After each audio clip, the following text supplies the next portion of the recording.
Welcome to Sober Sunrise, a podcast bringing you AA speaker meetings with stories of experience, strength, and hope from around the world.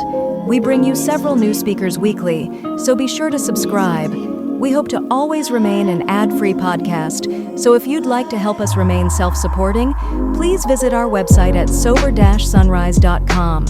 Whether you join us in the morning or at night, there's nothing better than a sober sunrise. We hope that you enjoy today's speaker. My name's Deandre, and I'm an alcoholic. Good to be sober. Thank you, Debbie, for your warm welcome and your hospitality over at your home. I have already violated the F-word policy, but I did not do it from the podium, and I'll make amends for that by not using it during my pitch. I want to welcome anybody that's new to the program. Saw a lot of new people stand up, some of the new people that we brought along with us. I want to encourage you to get to another one of these meetings as soon as possible, and try not to get loaded in between them. I'm just really excited about being in this area. I drank a lot in this area. Several years ago, I used to live in a little town called Camarillo. And yes, it was at the hospital state grounds, but it was in the back, the staff housing where the California Conservation Corps station was located. And man, we had some fun back there. Let me tell you, when we were coming over that little hill as you come down into Yoslo Valley up in here, a little feeling just went back up in my neck, remembering the sick old days. And running around in those hills back there behind that hospital, man, not giving a darn about nothing, and making sure that we had something to drink, you know. I grew up in a town called Watts, which is quite a ways from this one, and I lived there for 14 and a half years. I come from the Jordan Downs Housing Project in Watts. The local gang color there is blue, which is why I'm wearing red tonight. I'm a changed man. Grateful to be sober because of that. And part of the insanity of living in that community is that alcoholism looks okay.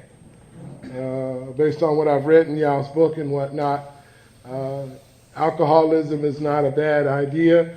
My mother made alcohol look fun when I was a young boy, and I love drinking. Drinking went right along with how I was thinking. And if you be new, we know that's your way too. I mean, that's part of the reason why I think when somebody said something at the rehab I finally wound up in about this being an illness or a sickness, it just sort of rubbed me the wrong way. Because when I started out getting drunk, it was because it made me feel okay about not being drunk. You know, I don't know if that's a tongue twister for some of you, but what makes me thirsty is not drinking. When I don't drink, then I want something to drink. And so what happens is I do all these things before I drink again. And then when I do all these things, I tell you that that's why I'm drinking. You know, because I did all this stuff. You know, and I'm a real human being. When I do certain things, I feel a certain way. So I add that on to my little story on how I'm going to get drunk again anyway. So I confuse you and my mama and them and tell you about all these things I think I'm doing and all these feelings I think I'm feeling, so I can do this sort of voodoo act on you and get a drink out of the situation regardless. I don't know if anybody in here can relate to that. Heard a lot of laughing and clapping and stuff earlier. But that kind of modus operandi, chasing me around like that, for the amount of years in which I drank, gets a little frustrating. You can't get a handle on it. So what happens is I live in this community, and then all of a sudden we're riding the bus out to the San Fernando Valley, my sister and I, which explains the proper diction when I talk, but I really am from Watts. And we would catch the bus and be in the bus program, and we would go out there, and we would have a good old time, and we would stay up all night. They used to have a late bus for our school, kind of like a junior alcoholic booster club, where you didn't really have to go home on time. You could just stay and be late and do the late bus. And I'm a real alcoholic. I know how to stretch being late. I really know how to make that look good. And we would just catch the late bus. I'd go and I'd drink with my friends out in that valley, and then I would come back home smelling like an alley. And my mother would ask me, "What is going on after school?" And I said, "What are you talking about?" Well, she says, "Last night I could smell alcohol on your breath when you were asleep. I came into your room and I smelled your breath. You were drinking at the school." And my only response to that was, I eat a lot of candy. And if you eat a lot of candy, there's a lot of sugar in candy. Candy has certain fruity odors to it. And that's why my breath smells like that. Now, if you want to talk about being addicted to candy, I can relate to that. But my mother immediately started criticizing my drinking, and I just felt really at ease with being completely out of my mind when it come to that front drink. And what happened was I got chased out of that community. And I had done as much damage over there as I possibly could, And my early surrender period, where I'm almost headed to rehab, is kind of like that little gingerbread man story. Run as fast as you can. You can't catch me, I'm loaded, man. And I would just sort of run around the community, and people would be trying to catch me. The police would be, or my mother would, or it's just all of these people were trying to get a handle on me because I was completely out of control and I needed to be drinking. And I didn't have time to be dealing with these people. And so what I would do is I would just switch locations within that little sector there. And I would go on foot from Watts to Inglewood to downtown Los Angeles. And I would walk that and just sort of have my little triangle, if you will, of, being of service to my disease. And instead of Unity Service and Recovery, it was the Jordan Downs Housing Project, Inglewood, and downtown Skid Row. And I would just work that triangle, all three sides of it, in order to be a successful failure. And it takes a lot of hard work to be a successful failure. You got to be irrational. And you got to ignore all help at all costs. I'm talking about real help. I'm not talking about refusing to get another drink out of somebody. I'm talking about real help, like total abstinence, for example. Somebody suggesting that is someone that really doesn't understand how I feel. And so what happens is I run out of that community and I wind up being told by my aunt, she said, we're not going to let you in the house anymore, but we will let you sleep on the floor of the garage over on King Boulevard there. And I remember going over to that house and sleeping on the garage floor. And one day I was headed back over there to camp out, and my grandmother pulled up behind me on the street. And before I had left Watts, two of my close friends had beat me up pretty bad. And I wound up with a sling and a little cane that I was walking around with. And my grandmother had pulled up behind me. My grandmother is a very well-respected woman in the community at that time. And she told me that I looked like a bum. and she nailed it. You know, she had matched the way I felt on the outside by what I had turned into on the inside. So I was pretty much a dead man walking, you know. And I remember just hobbling on back to that garage and sleeping, and then that next morning my aunt told me to go down to Big General Hospital and see if there was somebody over there that could assist me for real, you know. And I went on over there to the Big General Hospital, and it looks nothing like the General Hospital on television at all. And wound up over there, and I went into the little service area, the little human service people area place. And there was this little old white lady sitting in a little booth, is all I can remember.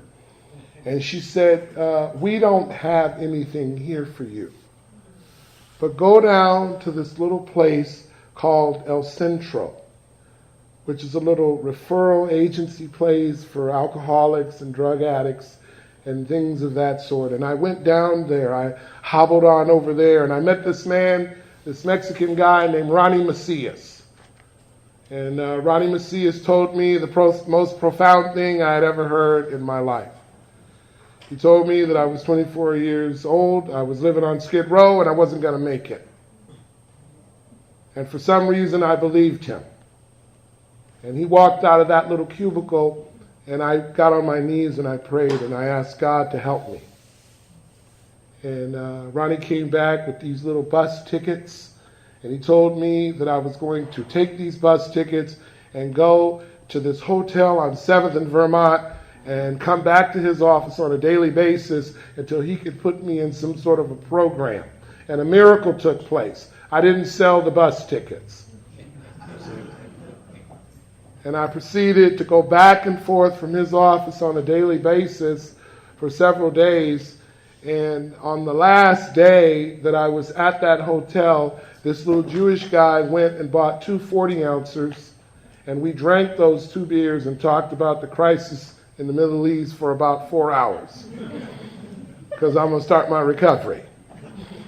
And I went down to Ronnie's office, and he told me this morning, he says, go down to the Volunteers of America building, over right around the corner from 5th and San Julian, and go in there and call a woman named Yolanda at a facility called Warm Springs Rehabilitation Center. And I got on the bus and I went down to that building, and before I walked in the building, there was a little roach on the ground in front of the door. I know this is an AA meeting and don't nobody in here know nothing about weed or marijuana, but I picked that roach up off the ground and I hit it and smoked it and walked around the building and went in to start my sobriety. And I picked up the phone and I called Warm Springs, and Yolanda answered the phone, and she told me that I had to be clean and sober for 7 days. And I told her that I did not have 7 days of sobriety, and we were going to have to push this back a little bit, because I'm surrendering, but I'm not ready, because I still got a plan or an idea or something other than what somebody's telling me in regards to real help. And she told me to get on the van anyway. And that was on May the 28th, 1991. And my sobriety date is May the 29th, 1991. I've been sober ever since.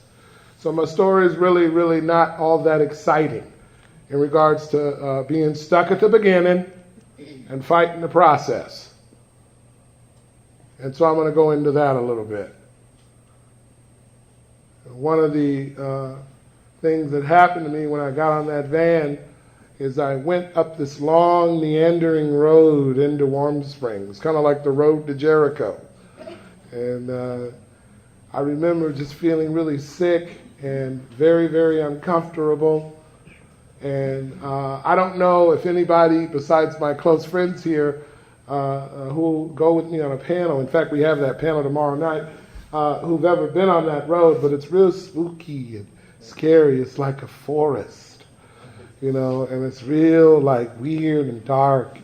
There's no lights out there, you know, and it's just really creepy.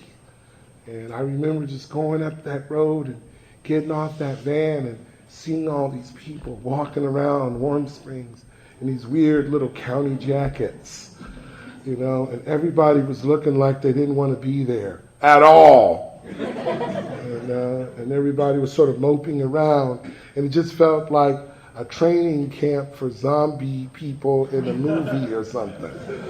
Everybody just sort of was zombied out. Wasn't no new people up there laughing and answering their cell phone. Wasn't a lot of busy things happening for a lot of those new people up there.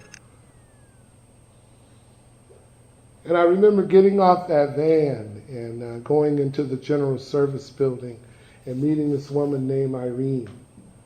And she was a mean old lady. And the way I evaluated that is by her asking me this very honest question that she had to ask all the new people. Do you have any clean underwear? She asked me that in front of other people.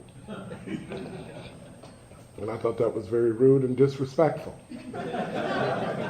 considering the fact that I didn't have any. And, part of the thing that she went into was what I needed. And I don't really feel comfortable when people really address what I really need. I'm more stimulated when we pontificate hour after hour on things that I want. That's when I'm most stimulated.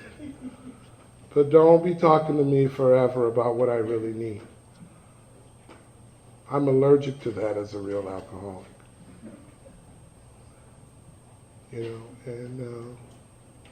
What happened was I went over to C-Dorm. This little guy named Rene, he came over and he walked me over to C-Dorm. And in C-Dorm is when I think I really began to be introduced to the program of Alcoholics Anonymous, because in that dorm, what we would do is in the mornings we would pray. And we would ask God to keep us sober. And then we would start the morning by reflecting on what people had done the day before and what they had done to stay sober.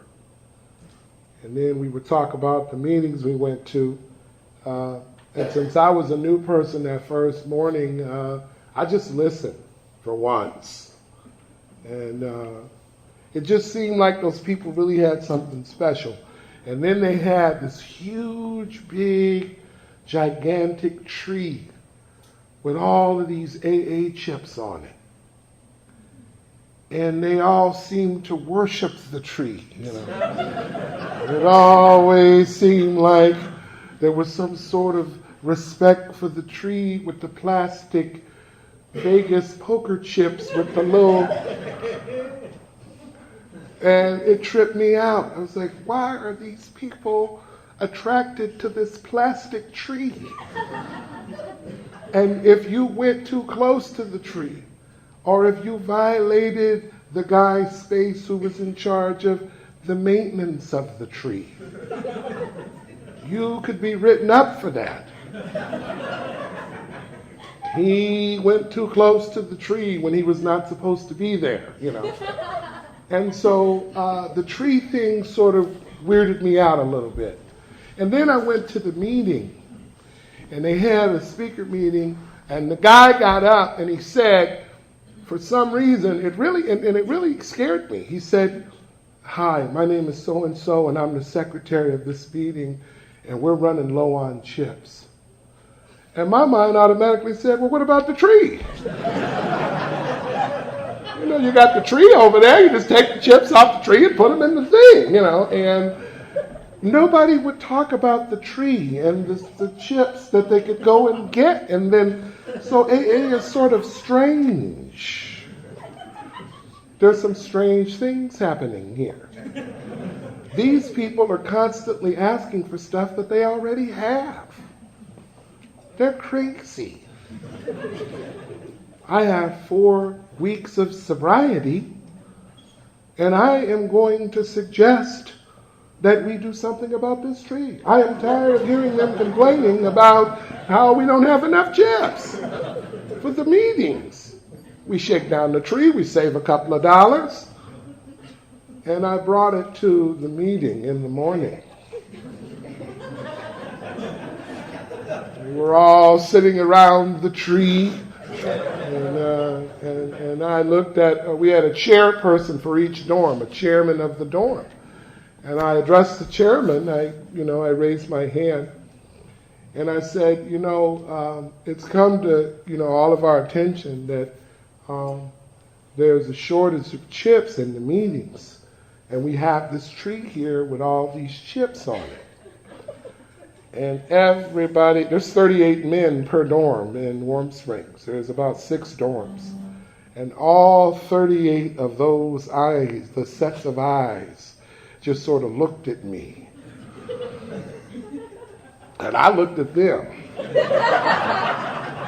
And then I thought about where we were in the woods, wooded area. A lot of negative things happen in woody areas, especially when you're primarily the only black guy around. So I kind of backed off that issue and we dropped it.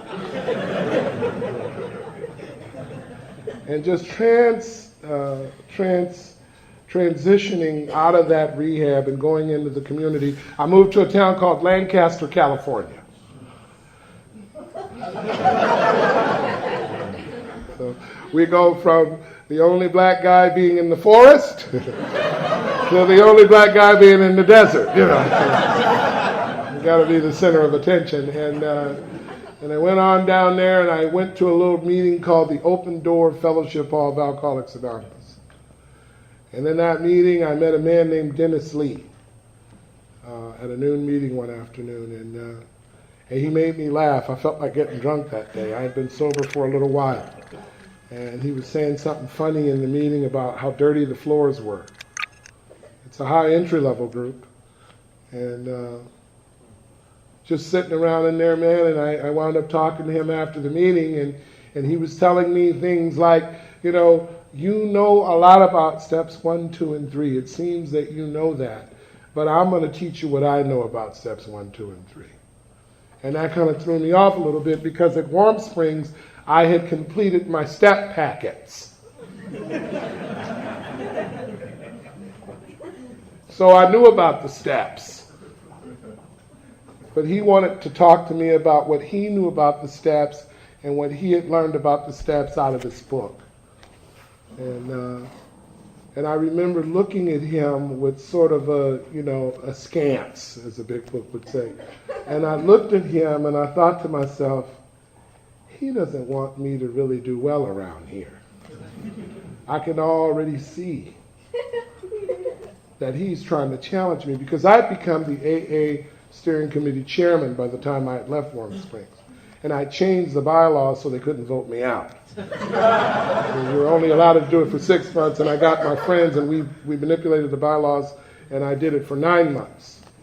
And so I could clearly see that we got a white man here trying to keep a brother down, is what's going on. He want to slow me down in my progress. I'm moving on in my life, and he's trying to, so I went ahead and listened to him anyway. And what happened was Dennis Lee took me through the steps. He took me through the 12 steps of Alcoholics Anonymous, and he taught me a whole new way to live, and he taught me how to not leave here. And a lot of people are taking people through the steps, but they're not teaching people how to stay in Alcoholics Anonymous. And I don't think that that's a good idea. Because if I take a look at these steps, they simply just turn into humility. And I have 2 problems with just being left with humility. First of all, I don't really know when I'm practicing it, because my ego is bigger than all outdoors. And second of all, humility is not a cure for alcoholism. So what he was showing me through building history with this program and developing a relationship with AA that's not based on how I feel, what you need to give me, or what I should be giving you. You know, it's based on a relationship with a power greater than ourselves. And one of the things that I learned through trying to deal with this man is that he drove me insane. I did not like the way he addressed me. I did not like the way he talked to other people when I was around. And his wife looked like a parrot.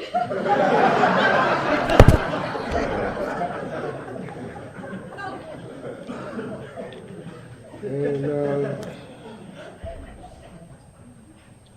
Big Book says that we need to find a man with a real answer, and there are women here tonight. So when we use the term man in AA, a lot of times we mean human.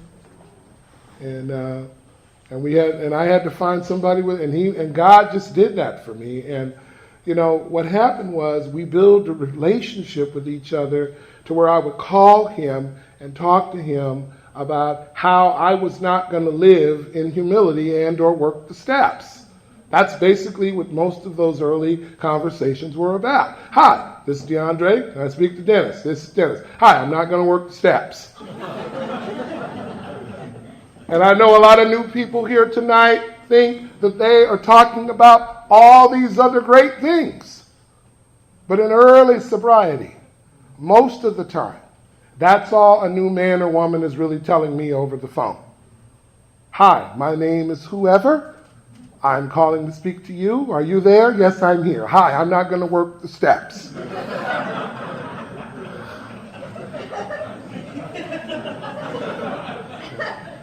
Are you going to take this call or not? And as a responsible member in the program of Alcoholics Anonymous with Time Sober, it is my responsibility to bring forth the steps, regardless if you don't want to work them or not. Now, I know some people are looking for friends when they come here. He told me to buy a puppy.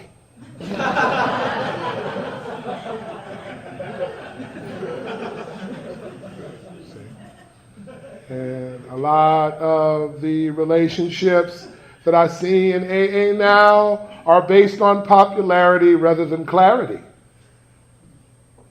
And as Dr. Bob would say, I feel sorry for you. You know, I've learned how to be unpopular in Alcoholics Anonymous in order to live a spiritual way of life that works for this alcoholic. I'm not here to win anybody over. If you don't want what we have, we agree with not wanting what you have either. In fact, we're trying to get rid of it. And I know a lot of new people are struggling, just as much as people with Time Sober struggle. And that's why we use the steps. You might want to join us. We do not want to join you. And a lot of this stuff that he would tell me seemed rather arrogant. It didn't seem very loving. But for some reason, he's still sober and so am I. And what happened in that relationship is it turned into something that AA needs. An example on how to get through the steps, stay here, and be here for new people so we can get them through the steps. See, a lot of times with long-term sober, I start thinking that I'm here to better my life, that I'm here to feel better about myself, that I'm here to work on myself, that I am here to get you to work on me so I can be who I think I really want to be, which is someone I have no idea of anyway. But it just makes me feel good when I help you run game on that idea. I don't know if anybody in here can relate to that. And what the program and my higher power does is it takes this thing we call divine intervention. And it just messes all that up for me. And I wind up being here for you. And then I can get off my butt and go to work. And then I can show up at your meeting and try my best to respect your format. And then I can go over to Dustin's house where his parents are and be respectful. And then I can sacrifice how I really want to feel about something in order to make sure that you're getting what you need. You might want to try that if you don't have a lot of time sober. You may wind up with more time sober. It's a beautiful thing to be caught up in this altruistic movement rather than this obsession of self-improvement. It's a neat thing to be a part of the process rather than helping people create more mess. You know? And that's what he was teaching me. And he's sick this week. He's not doing well. Congestive heart failure about 4 days ago. And he's in the hospital still, thinking that they're going to let him go. And that's not what his wife is telling me. And I just feel a little upset with myself about the games that I played in the earlier part of our relationship. To not really value what this man did for the guy you're listening to. So if you're a newcomer, I hope that you find a man or a woman in this program who makes a life-lasting impression on how you drank and why you would want to just be sober. Because if you do not find someone like that, you're probably going to be stuck with your own crap. And it feels beautiful to be free from arguing with him about anything. Now, I know a lot of people are uncomfortable with following along. A lot of people are saying that that they need to make sure that all of their demands are met before they will work the steps with someone. And the rehabs have now been telling our new people what to look for in a sponsor. And there is a certain type of a check sheet that the newcomers should leave the rehab facilities with, and then they should go out amongst us in AA and sort of see if we meet a certain criteria, you know. And if we don't meet that, then that newcomer should go and find someone else. And I'm here to share tonight, without using words that I normally use, that that's not how we roll. See, in therapy, the customer is always right. Somebody's got to give that ID number over for the medical insurance and all that stuff. But in AA, we don't mind letting our customers know they're wrong. You know, we don't mind that. We have no problem with that. In fact, we can run this thing on about 2 or 3 drunks. I know a lot of us get stimulated with the numbers and we see all the people and, yay, we're so big! You know, and I don't think we try to grow in size in AA. I think we grow more toward what the solution is. How do I stay sober tonight? I don't care if 3 or 4 or 5 people are going to help me do it, but how do I do it, you know? And that's what I've been learning from you people. How do I not get drunk tonight? And how do I not use that as an excuse to not deal with life out there? Because these people don't care. You know, they really don't. Most of them don't. I've been out in this community and I work. I have a job. I'm very functional. And I cannot tell my boss, hey, look, you know, this is my AA ID. I'm going to be late all this week. Been sober going on 17 years, and I got a lot of stuff going on here. Excuse me, move over there. Everybody down on the floor, now. AA here.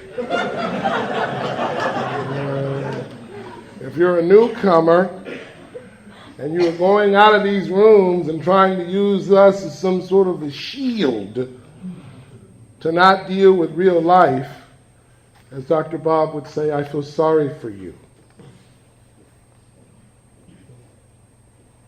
One of the things I'll share, and then I'll start winding down. I know everybody is dying to get out of here to go help somebody.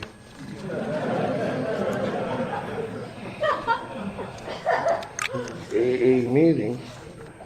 You know, the safest place to hide from the 12 steps of Alcoholics Anonymous is right here in the meeting. So safe. This is a safe place. Really safe. One of the things I want to read here is something that really disturbs me as a longtime member in AA. And I was trying to avoid this for so long. And it's right here on page 85. And real quick, it says, it is easy to let up on the spiritual program of action and rest on our laurels. We are headed for trouble if we do. For alcohol is a subtle foe. We are not cured of alcoholism. What we really have is a daily reprieve, contingent on the maintenance of our spiritual condition. Every day is a day when we must carry the vision of God's will into all of our activities. How can I best serve thee? Thy will, not mine, be done. These are thoughts which must go with us constantly. We can exercise our willpower along this line all we wish. It is the proper use of the will. So in other words, because I hear people saying that they need a break, that they're tired, that they're sleepy, that they got finals, that their boss looked at them funny the other day. Mom don't want me to go. It's too much money. Gas costs a lot of money. I'm too busy. I got my whole life ahead of me. I got potential. That drug, as I saw some people smiling, Man, when somebody out there tells us we got potential and we're still drinking, that means we finna get some money, man. We got it coming in. And, potential. Only thing potential about most of us is we're about to be potential alcoholic, But anyway, it's this busy me. I'm talking about my head. Me. It's like you wake up in the morning, I get up in the morning and I rise up and the motor just starts. And it just sort of, and if I don't get into that meditation, if I don't answer that phone, if I don't pray and ask my higher power to rescue me from me, I am telling you that little thing is going. It's going. And I lie, and I tell you that's not what it is. One of you guys are going to wind up going, what's that noise? Because you hear it. It's a really high-pitched, sort of a faint sound. You hear it, don't you? You hear it. And what happens is I need my higher power to get in there and stop that. Every day. My mind tells me that I don't need to do it every day. I only need to do it when I'm feeling bad. He used to call it breakdown maintenance sobriety. Show up every time they owe you something. Yeah, you got a cake? They owe me a cake. Hey, I'm here for my cake. I'll wrap it up by saying, if you've been sober for a little while, I really want to thank you. I really want to thank the people with long-term sobriety tonight. we're always hooping and hollering for new people. And I think new people are very important. I think new people are the lifeblood of the program. But I am not a phlebotomist, and I don't like being in a room full of blood. Need some meat, some backbone here, and these people with this long-term sobriety. If you could just hang around here, please. If you can keep just coming back to our regular participation meetings, if you could please come to some of our book studies, you people with time sober. We really need the help. You know, I've never gone to an AA meeting and heard anybody running around going, "Where are all the new people?" I mean, now the courts are making sure that we don't need to do that. Right? But you let the coffee guy not show up. And there's going to be war. Where is the coffee? I'll tell this last little story and I'm going to sit down. I've ran out of time. We had controversy going on at my home group one year. It was about the coffee. We had controversy because we were trying to figure out if we were going to put 2 scoops in the coffee maker or 1 scoop in the coffee maker. And the group split up. We had the 2 scoop people and we had the 1 scoop people. And I happen to be a 2 scooper, by the way. I will always vote 2 scoop. It's never going to change. Down in my soul, I am a 2 scooper. And if I ever see a 1 scooper looking at me the wrong way, there's going to be hell to pay. 1 scoopers get on my nerves, you know. Come around here, they barely want coffee, you know. They think we all should barely want coffee. But 1 scooper ain't nothing, man. And when we get into tribalism in AA, you know, the young people over here, the Jewish people over here, we want the black people over here, the brown-eyed people. When we get into all of that, I don't think we're really into all of this. If you're a new person, I hope you heard something here tonight that you can tell somebody else. Because if you just keep it to yourself, it ain't going to mean nothing anyway. Thanks for letting me share. Thank you for listening to Sober Sunrise. If you enjoyed today's episode, please give it a thumbs up as it will help share the message. Until next time, have a great day.